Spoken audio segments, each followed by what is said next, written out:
आप देख रहे हैं हॉरर अड्डा वन। तो बढ़ते हैं आज की कहानी की ओर।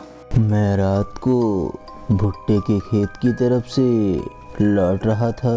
अंधेरा बहुत घना था।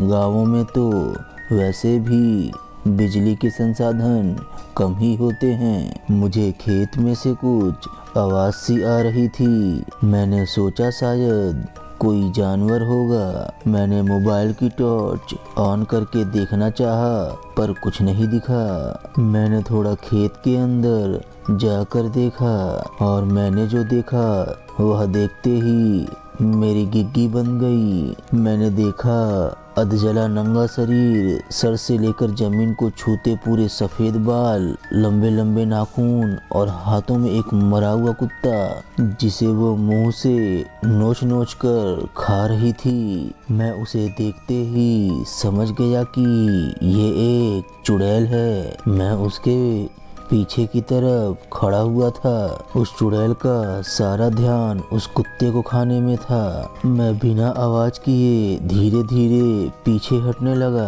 मैं खेत से बाहर निकलने ही वाला था कि मेरा पैर कांपने की वजह से मैं गिर पड़ा, और मैं जैसे ही गिरा उस चुड़ैल ने तुरंत मेरी ओर पलट कर देखा।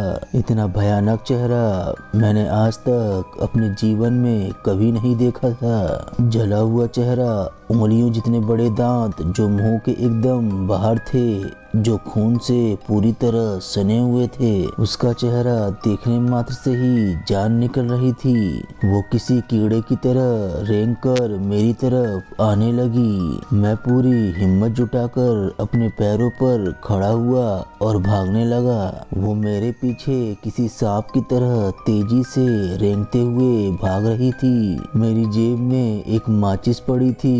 मैंने भागते हुए ही माचिस जलाकर सूखी झाड़ियों के ढेर में फेंकी। सूखी झाड़ियों ने तुरंत ही भरभरा कर आग पकड़ ली।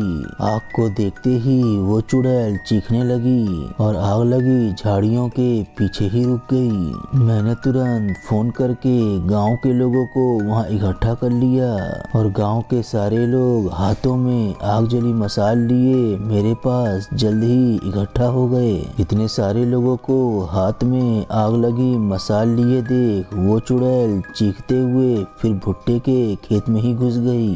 इस बात को 20 साल गुजर चुके हैं और तब से लेकर आज भी कोई अंधेरा होने के बाद भुट्टे के खेत की तरफ नहीं जाता है। हर हर महादेव। तो दोस्तों, महादेव का नाम लेकर सब्सक्राइब जरूर कर दें। मिलते हैं फिर एक नई कहानी के साथ। तब तक के लिए अपना ख्याल रखिए। Bye bye.